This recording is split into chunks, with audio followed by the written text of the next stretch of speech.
This program contains content that may disturb some viewers. So the events unfolding around us are making clearer than ever that we're living in the final part of the last days, undoubtedly the final part of the final part of the last days, shortly before the last day of the last days. 8 million Jehovah's Witnesses around the globe believe the end is nigh for a world that is controlled by Satan, and only they will be saved. He may use hailstones of undisclosed size to destroy those wicked humans. Now, during that time, will we need to fear the natural elements?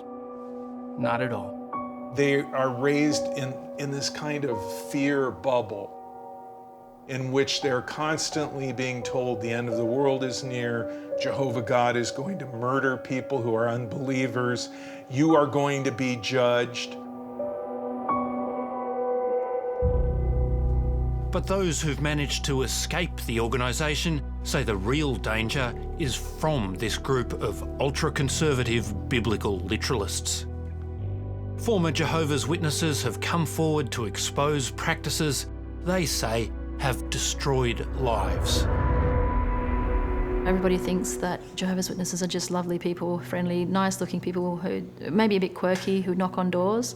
And it's very difficult to help people understand just how dangerous this group is and what a harrowing experience people who leave have to go through. They will rip you apart. They rip your reputation apart. They rip you apart as a person. I mean, they even ripped me apart as a mum.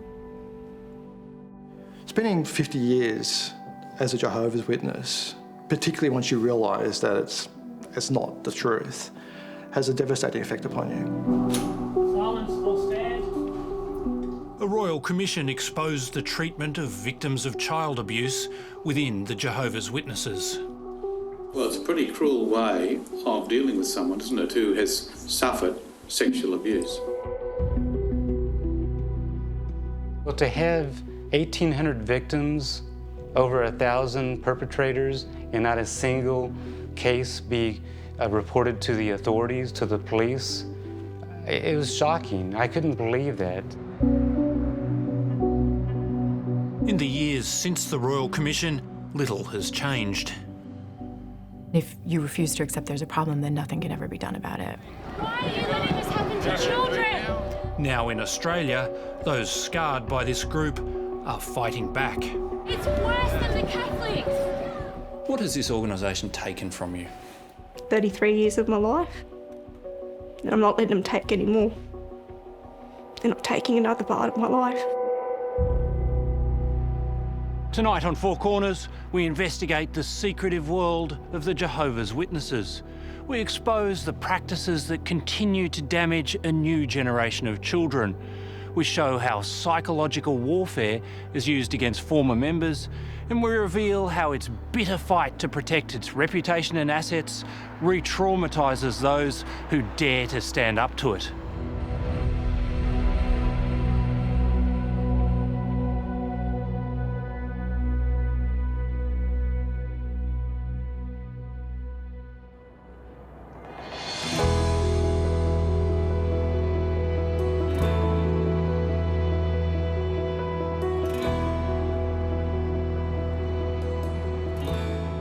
In 2019, Jehovah's Witnesses from around the world came to Melbourne to celebrate their enduring love for God and each other.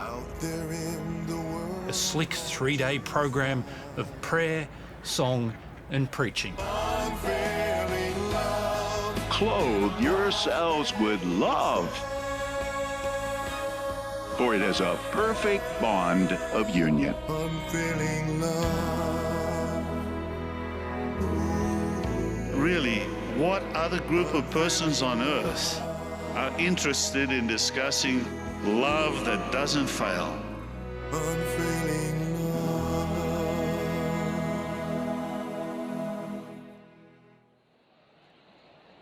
But for some former Jehovah's Witnesses, this love has failed them. We are here at the protest. This protest was a defining moment in the life of one former Jehovah's Witness, Renee Pickles. And we're set up over here as well. Wow, they're trying to stop the protest from being seen. That is just incredible. What an impact. I'm so proud. I see this and I just go, that is just fantastic. So proud. And those slain by Jehovah in that day will be from one end of the earth clear to the other end of the earth. They will not be mourned, nor will they be gathered up or buried. They will become like manure on the surface of the ground. The Jehovah's Witnesses had been Renee's world from birth to her early 20s. The organisation controlled all aspects of her life until it cast her out, severing her from everyone she was close to. Most of the time, I was a really happy kid because I honestly believed that I was going to survive Armageddon. We were doing everything right. We were going to inherit the earth, and a lot of people would be dying. A lot of people would die, and there would be millions of bodies strewn when Armageddon came. But I was pretty confident I was going to make it through. And once those bodies had, decayed or we'd buried them, we would take over the earth and get to enjoy all of the spoils. John and Jane Heyman have been tramping the streets of suburbia since they were baptised as witnesses in the mid-60s. The Jehovah's Witnesses have long been spreading the word about the impending apocalypse. We don't want to hold you up. My husband and I are two of Jehovah's Witnesses. Anticipated doomsdays came and went in 1914, 1925 and 1975. To some, the Jehovah's Witnesses appear as gullible, even comic fundamentalists. To a few, they're prophetic and man's last hope of salvation. But regardless of what one thinks of their message, one can't help admire the sheer persistence of members like John and Jane Heyman as they try to warn Turak housewives of the end of the world. Well, I'm sorry, at the moment I've got the children having lunch. The pandemic has put a stop to door knocking and temporarily shuttered the organisation's Kingdom halls. Now the words coronavirus and COVID-19. But the Jehovah's Witnesses believe COVID is a sign of impending doom. The spread of this disease is distressing, to be sure. But we're really not surprised to see the world in the grip of such pestilence, are we? Jesus made it clear at Luke 21:11 that pestilence would be part of the sign of the last days.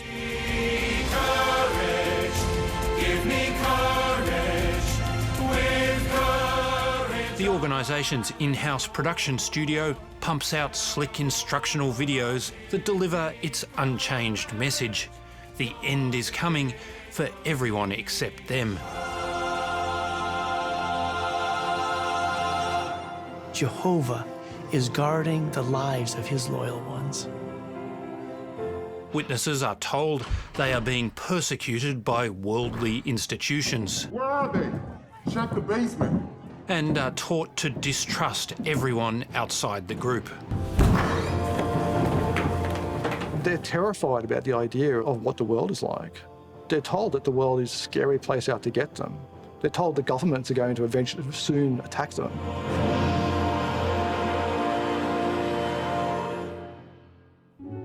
Welcome. This month's program will help us show love and respect in marriage. The Jehovah's Witnesses promote the idea of male headship. Women aren't allowed leadership roles. Jehovah placed the woman under the headship of the man, and as such, her role is to be in subjection to him. Rules are set by a US-based governing body of 8 men who sit at the pinnacle of the Jehovah's Witness organisation, called the Watchtower Bible and Tract Society. All witnesses are expected to obey their instructions and doctrines that influence every aspect of life. Jehovah's Witnesses believe these men are anointed as the voice of God on earth. There is no other means by which Jehovah God, according to Jehovah's Witnesses communicates with the world. So it is through that conduit of the governing body that Jehovah speaks. So whatever they say is to be accepted as the word of God and not to be confused with the speaking of an opinion of men. They are absolute leaders with absolute power over the organization. Doubt and fear surround me. The basic premise of their belief system is that the outside world, the world outside of what they call the truth, the belief of the Jehovah's Witnesses, has been corrupted by Satan and is evil. Outside of having to live in the real world, work in the real world, go to school in the real world, they isolate themselves. They see that associating with people, what they call the worldly people, is bad association. The governing body live at a complex they call Bethel, or the House of God, in New York State. This world headquarters is a 100-acre site that replaced a sprawling Brooklyn campus, sold off in recent years for over $1 billion. The governing body oversees a vast global real estate portfolio held in regional headquarters and kingdom halls built by congregations around the world. They're a big multi-billion-dollar asset business. Multi-billion-dollar properties. They sold their assets in New York and moved to New York State and built their new headquarters there, and they're building other big buildings. The Australian branch owns at least 440 properties and last year reported an income of over $32 million. As a religious charity, it receives significant tax exemptions. A charity doesn't have to pay income tax on its earnings. It may also have deductible gift recipient status, which is where the donor gets the tax write-off. There may be other taxes, including state taxes, which are forgiven for charities. I think it's really ironic that an organization that has predicted that the end of the world is imminent and predicted the end 4 times, the last time in 1975, would create a long-term investment portfolio with real estate that they carefully maintained and made a great deal of money on.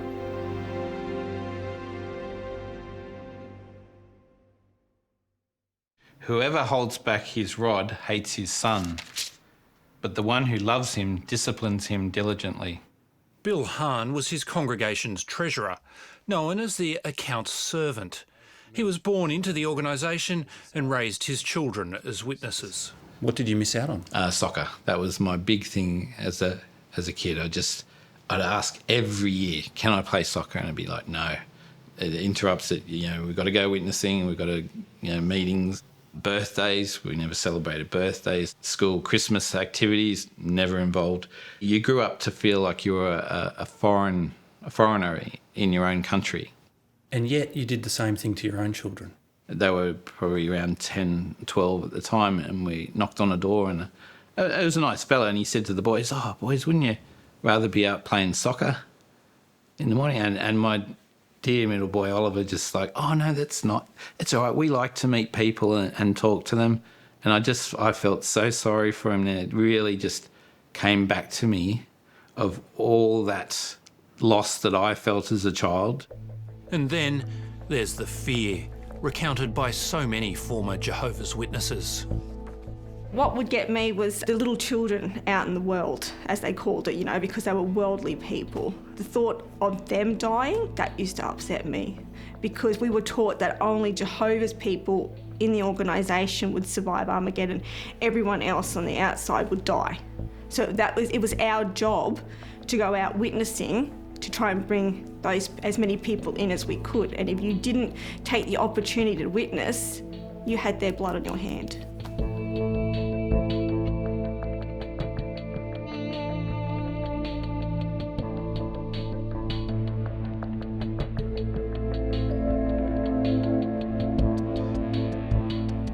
In my opinion, the environment of Jehovah's Witnesses can be very damaging for children.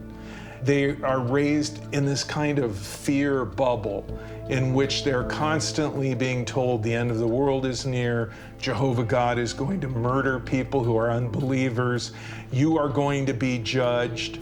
And there's this pressure to save people, to go door to door, to proselytize. And at the same time, no birthdays, no holidays. It's really kind of abysmal.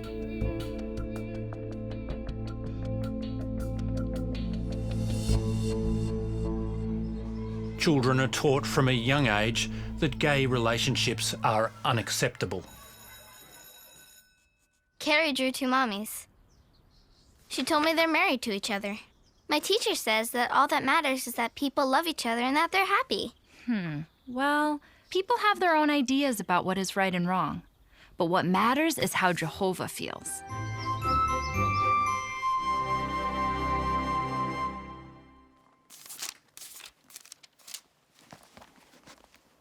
Leviticus 18:22.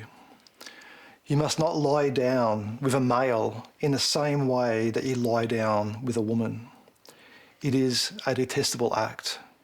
Adam Van Werdum left the Jehovah's Witnesses in 2019. It has a massive effect when forever you are told that you can pray the gay away and you can make a big effort, and with God's blessing, you can become straight, basically. So certainly from an early age, I knew I was gay, but I just never expressed it. I was terrified of expressing it.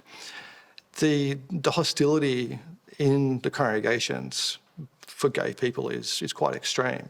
To decline higher education and have the... Independent thought and analysis is discouraged, as is higher education. Higher education often instills a sense of superiority and self-reliance that is in direct opposition to the Christian personality. We will not need doctors or lawyers after Armageddon, but we will need carpenters and plumbers and similar construction trades.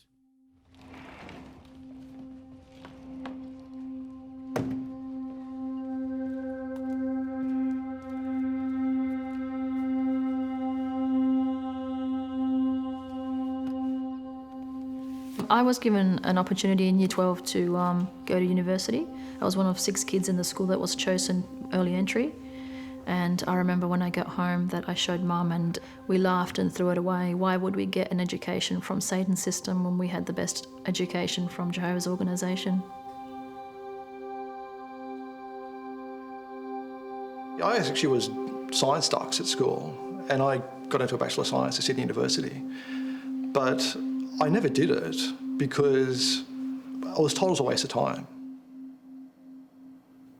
In my opinion, they discourage people because in higher education, people are encouraged to critically analyze things, to look at historical facts objectively, to look at the evidence. And this is seen by Jehovah's Witnesses as threatening because much of their history and their beliefs are not predicated on things that are that strong foundationally.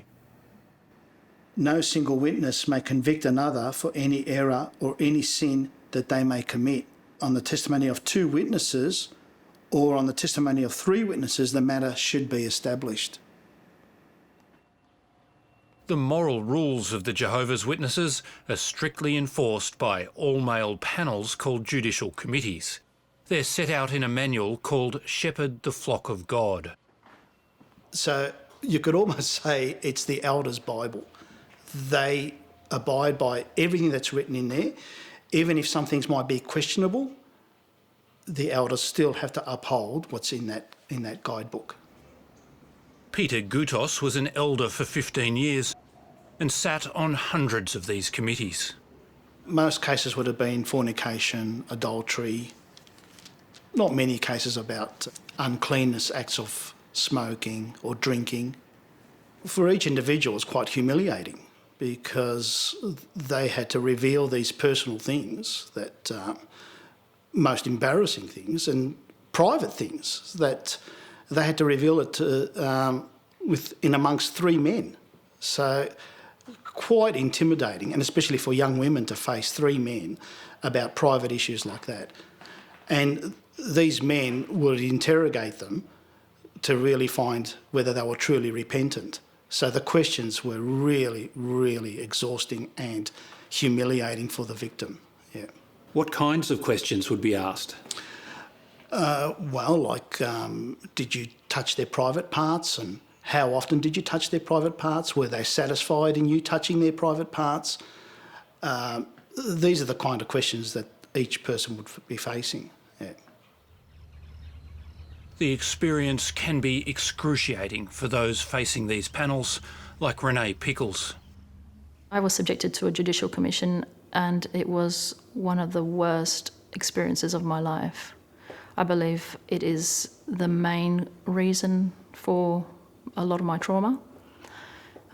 It was basically 3 men who were in an interview panel with me. I was not allowed to bring a support person in, and I was interviewed, or I would say interrogated, over several sittings, and the questions got extremely intimate and personal as to what I had done, so that they could then just use the Holy Spirit to determine whether I was still worthy and clean enough to remain in the congregation. Could you give me an example of the kind of questions they asked you? Did you kiss? Did you fondle? Did you touch each other in the genitals? Did he have an ejaculation? Did his ejaculation touch your skin? Aged just 21, Renee was judged to be unrepentant and issued with a notification of disfellowshipping. She was cast out into a world she was completely unprepared for. I had nobody to turn to, and then I'd lost my entire family and community, so it was like I landed in a different planet, and it was an extremely lonely period of time. It was unbelievable. Disfellowshipping is accompanied by total social exclusion, known as shunning. It's supposed to be loving discipline. Actually, to me, it's inhumane to the point of the complete shunning, of not having anybody in your life, talking to anyone, everyone being completely removed from your life that you've ever known, especially when you've been born and raised in an organization, and all of that is taken away. That is inhumane. It is not loving. American Brandy Schmiedel, who lives in Colorado, is the niece of governing body member Stephen Lett. She shunned her brother Stephen Camp when he came out as gay. I knew his family meant the world to him. It was one of the most important things to Stephen.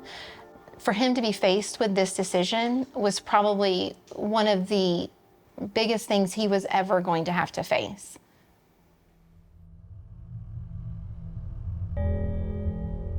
After 5 agonising years, Brandy privately resumed contact with her brother, but the rest of the family continued to shun him.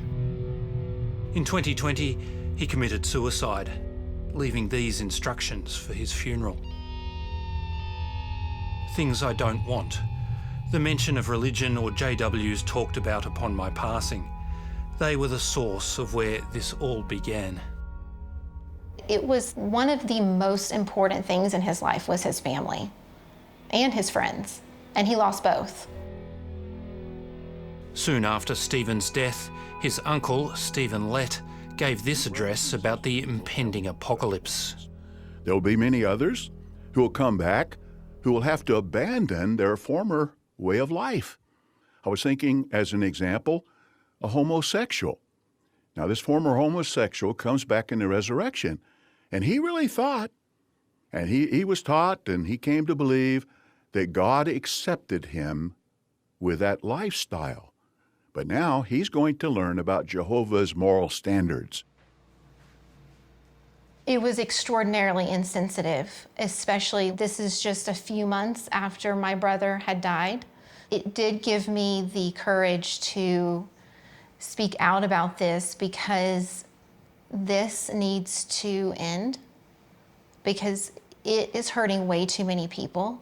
I have had hundreds, if not thousands, of people reach out to me saying that they have experienced almost the exact same thing that Stephen has gone through, or they know someone that has, and the vast majority of them have either attempted or they know that someone has killed themselves for the same reasons.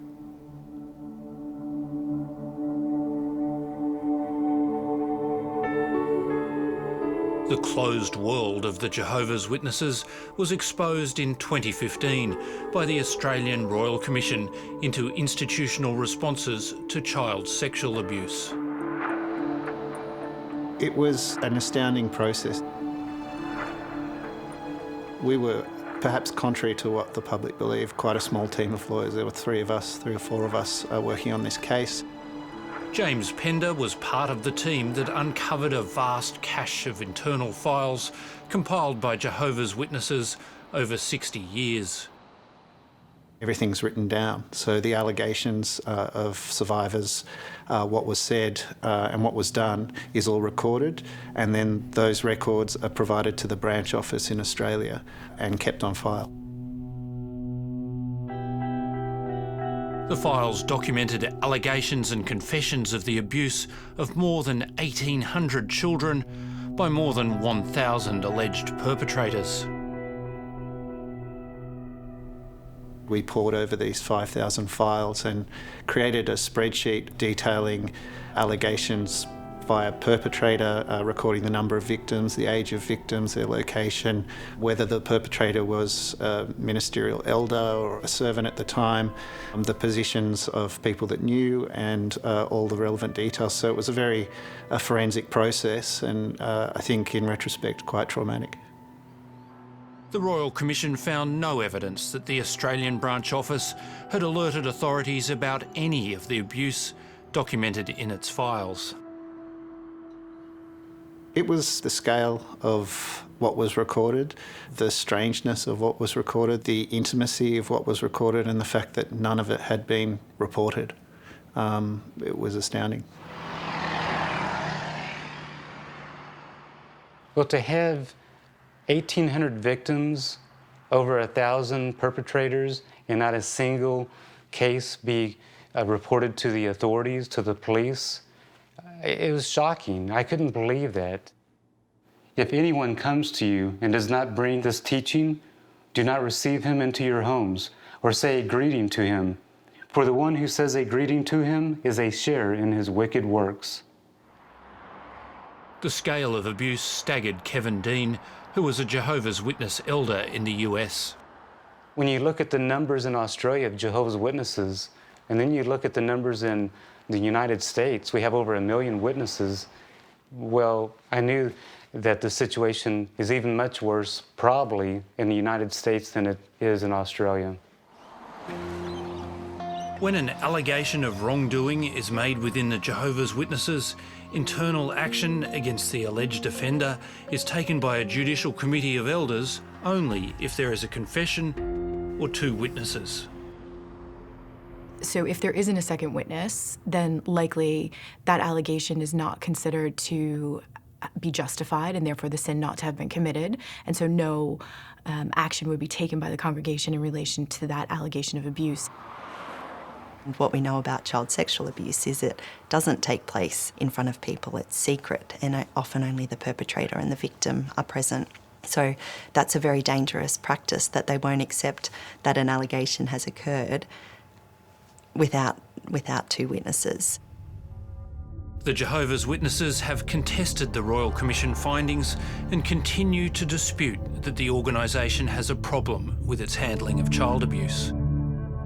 It commissioned a 2018 report that argued that the Royal Commission had an inherent unfairness and that the organisation shouldn't be held responsible for abuse that occurs within the families of witnesses. The argument that the Jehovah's Witnesses, unlike other religious organizations, have no custodial care of children. So They don't have schools. They don't have after-school programs. They don't have catechisms or those kinds of programs where they take custodial care of children. And so you can't hold them to the same standards that you would other religious institutions that do have custodial care. That's a lie. The view of the Commission was that because the Jehovah's Witness rules and regulations determine how all aspects of a member of the Jehovah's Witness should live in their life, that actually there was no distinction between the life of the family and the institutional context of the church, and that the institutional context did actually include the families. The Royal Commission slammed the Jehovah's Witnesses for failing to report child sexual abuse to police, and made 3 key recommendations. It should involve women in its judicial committees, abandon the 2-witness rule in abuse cases, and stop shunning people who leave because of abuse. The witnesses say they won't implement the recommendations because their practices are based on the Bible.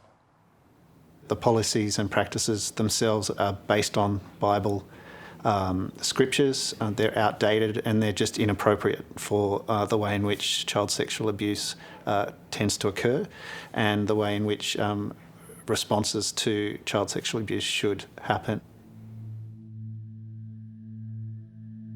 Jehovah's Witness elders are bound by the rules set out in their most important guidebook, Shepherd the Flock of God. It states that child sexual abuse is a gross sin. It advises that when an allegation is made, 2 Jehovah's Witness elders should immediately call the legal department and await instruction. The book doesn't give any direction about reporting anything to the authorities. It's more so about dealing with the Jehovah's Witness branch legal department. Nothing about the authorities at all. In a statement to Four Corners, the Jehovah's Witnesses say they will report an allegation of abuse to authorities when required by law or if a child is in danger, regardless of whether there are 2 witnesses. The organisation has also updated its worldwide child abuse guidelines to say that victims and their parents have the right to report child abuse to authorities. I think the language is important there. It's your right to go and report it to the police, but you're not being told to do that. Certainly if somebody was told by an elder to go and report it to the police, the way the organization works, then they would do that. All you need is a sentence that says, if you hear of child abuse, report it to the police. And I believe that's the best thing that could ever happen for Jehovah's Witnesses and that organization, just one sentence. If you hear of child abuse, call the police. Until last year, Kevin Dean was an elder in the US. After receiving a report of child abuse in 2019, he referred it to the legal department. He was told to fill in a form that would be used to defend the organisation from litigation. And so as I'm filling this out, I don't understand why I'm doing this and what kind of litigation, what kind of legal trouble would we be in?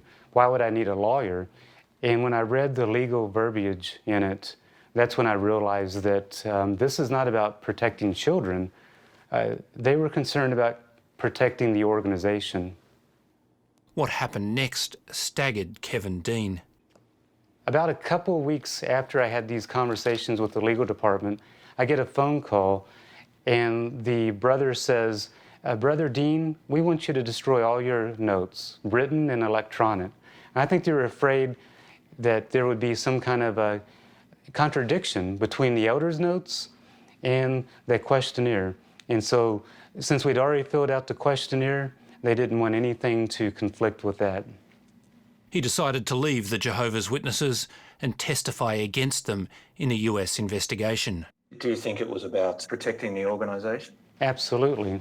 I think they were so worried about protecting their assets. The Watchtower, they care about money, and they don't want any kind of litigation that will mean that they have to pay out money. 2 years after the Royal Commission, elders investigating the sins of congregants in Australia were advised against making notes of conversations. If the so-called wild talk of a member is recorded in detail, it may not be accurately assessed when reviewed out of context, and any personal notes should be destroyed once a summation of the hearing has been prepared. To knowingly destroy documents that are related to a case involving child sexual abuse, that would be crucial and critical evidence to either a criminal prosecution or a civil case, would be against the law in many of the jurisdictions. In many of our cases, those have been the critical documents.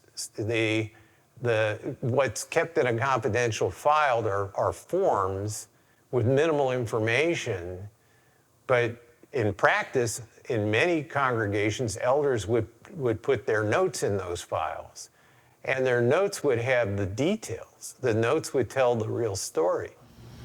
That firm is notorious, right? US lawyer Erwin Zalkin has 7 lawsuits in train against the governing body for alleged child sexual abuse crimes within the congregation.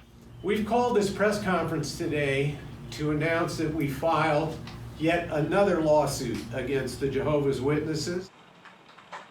He wants to hold the leaders accountable and have them testify publicly in the US for the first time.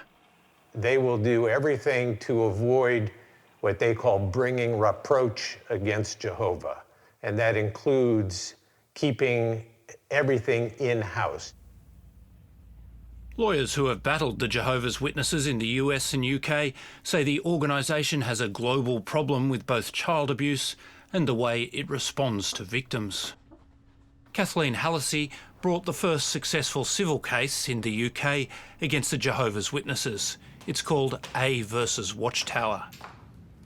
The abuser actually admitted to the abuse, but it was never reported to the authorities, and allegedly they took steps to protect other children in the organization, but obviously that's a difficult thing for them to do, and therefore he went on to abuse A and many others, and that's not the first case that I've seen like that. Overseas, lawyers say the organisation drags cases out until the last possible moment and then settles to avoid courtroom examination of its practices. Their attitude to these cases are that they don't want to really look to resolving the claim without protracted legal proceedings. They certainly are taking the position of denying, defending, delaying these claims. There's been difficulties in ensuring that they provide all of the documentation that they need to, all of those things, that continuous denial, the continuous delays, certainly has a significant impact on our clients. One law firm is representing 10 former Jehovah's Witnesses. There's a number of cases that have been commenced as courageous survivors do come forward and speak out about abuse within this organisation, and these matters are just now getting to court. So I think that it won't be long until there is a legal consideration of the duties of the Jehovah's Witness organisations to members of their congregations.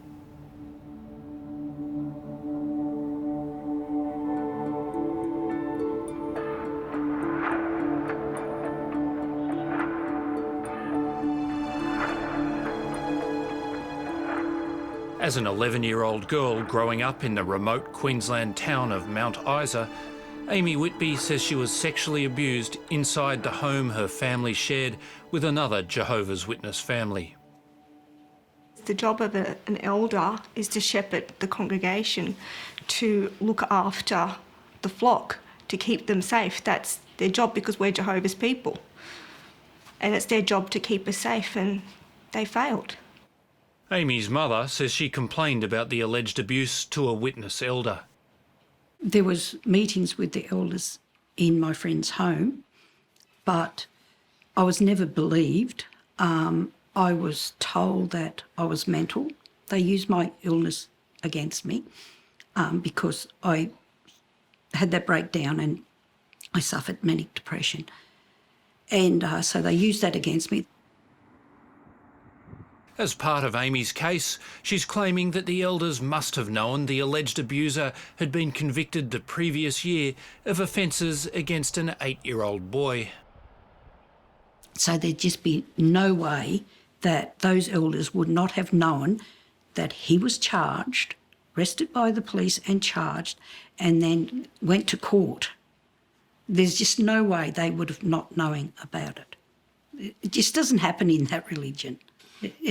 You know, people spy on each other. You're told it's your responsibility. You hear something about someone, you are to report it.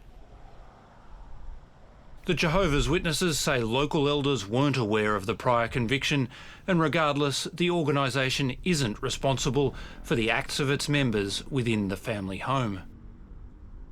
Despite Teresa's complaints, the man remained in the congregation and even gave Bible readings and talks from the stage. It would make me so angry. It would make me so angry to the point that I would get up and I'd go outside and I'd just pace. And I'd just pace and I'd just be going around and around and around, and just that anger, because all I wanted to do was run in there and scream at them that he shouldn't be allowed up there. Why is he allowed up there? My room was completely dark. After 30 years of suffering the consequences, Amy is now suing the local Jehovah's Witness congregation and the Australian head office. Our job is holding them accountable in terms of... I feel like what happened had a bit of a domino effect on the rest of my life, with things that happened to me after. So, yeah, you know, I wonder sometimes what my life would have been like if that hadn't have happened. Would my self-confidence, my self-worth. After 2 years of legal wrangling, Amy Whitby's case is now headed to trial. It would be the first time in Australia that the Jehovah's Witness organisation has defended sexual abuse allegations in court. The courts in overseas jurisdictions have found that they have been found to hold a duty of care to children, and they have been found liable for breaching that duty of care. And we think that the Australian courts will make that same determination when they're called on to do so.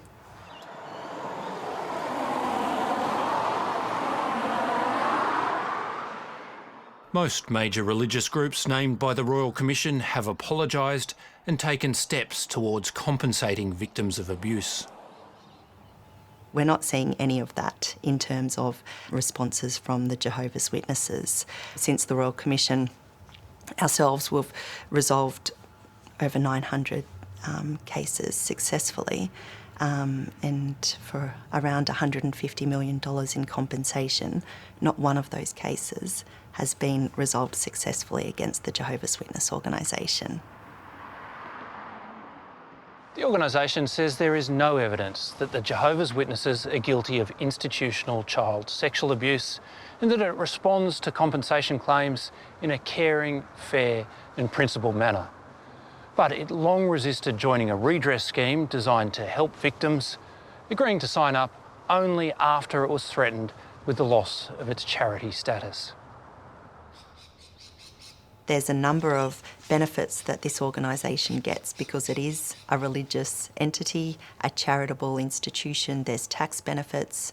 So one way that the government could ensure that this organisation was more child safe is to remove some of those benefits that it gets from their status, to remove those until they can prove that they are a child safe organisation.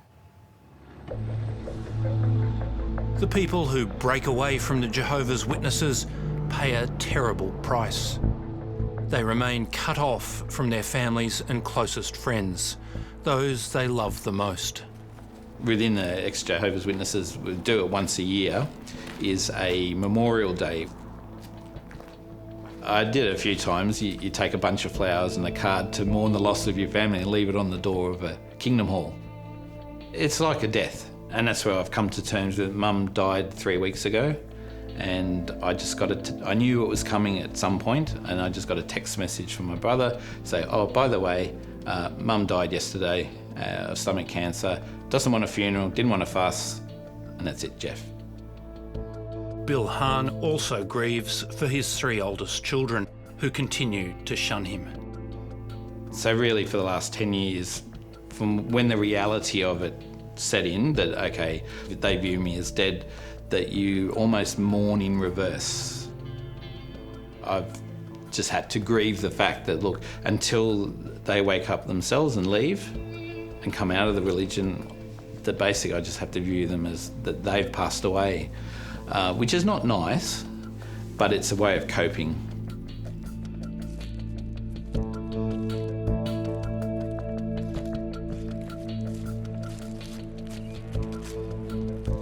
I knew I would definitely be shunned by friends, but I honestly didn't think my siblings would shun me because of what we'd all been through together. One little grandson was with his dad, and his dad let him speak to me, and he said, I'm forgetting you, Nanny. And he said, I'm sorry, Nanny. And I said to him, well, I'll never forget you. I said, I will always want you to remember that.